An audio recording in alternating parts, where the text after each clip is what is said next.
देवा तुझ्याच साठी उघडून दार, वाट पाहून झाली पार।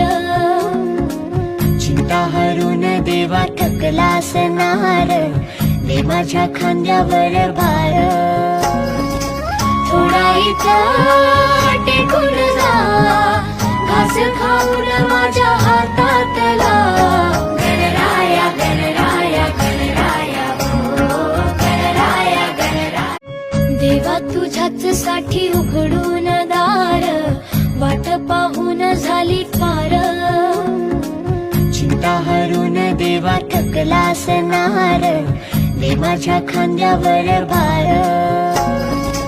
थोडा इथं टेकून जा, घास खाऊन माझ्या हातातला।